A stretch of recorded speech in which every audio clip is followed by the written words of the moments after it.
Good morning, grade 6. Today we're going to be talking about your geography assessment, which we will start in the next day or so. So let's get started. Okay, why is it important to assess your learning? Well, it is important to assess your learning so that both you as a student and myself as your teacher can monitor and improve your learning progress.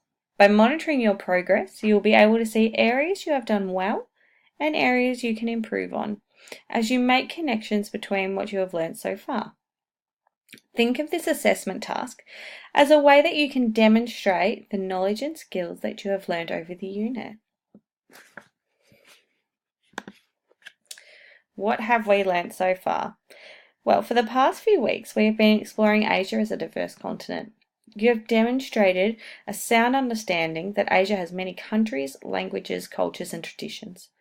Building upon your developing understanding of Asia, using inquiry skills, the next stage requires you to identify Asia's regions and major countries on a world map and identify their geographic location in relation to Australia. You will also compare statistical data from a selected Asian country to Australia. Okay, what will the assessment test? I will be observing and asking questions and taking notes throughout this process. However, your mark will come from being assessed against a rubric to assess your inquiry skills and knowledge of the content.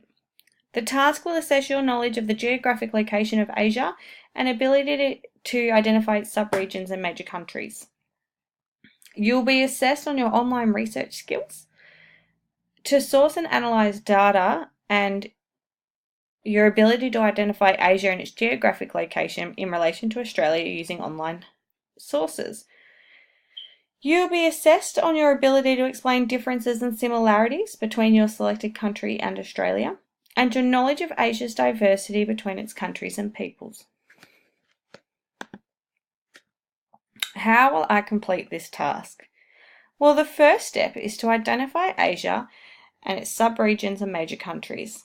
You will need to use geospatial programs such as Google Earth and access world maps, globes, and satellite images both online and in the library. You will then need to find reliable data online relating to Australia and your chosen country and compare the similarities and differences. You will need to create some flowcharts, maps, and graphs to present the data that you find. You will need to particularly look at your country's population and the geographic space. Then compare this to Australian data. You will present your findings and comparisons on an information poster, and please let your creative flair shine. When is the task due? Over the next 4 weeks, you'll be given 40 minutes to use geospatial programs, world maps and globes to identify Asia in your selected country of Asia. Following this, you will have 2 times 40-minute blocks to collect, analyse and collate your data and information from your country and Australia. You will then have an additional 2 times 40-minute blocks to create your research project on a poster. You will then get another 40-minute block for a class presentation. And finally, you'll have a 15-minute reflection and self-assessment time. The task is due on the 4th of April. Well, that's a summary of your assessment task, and I look forward to seeing what you guys come up with. Thank you.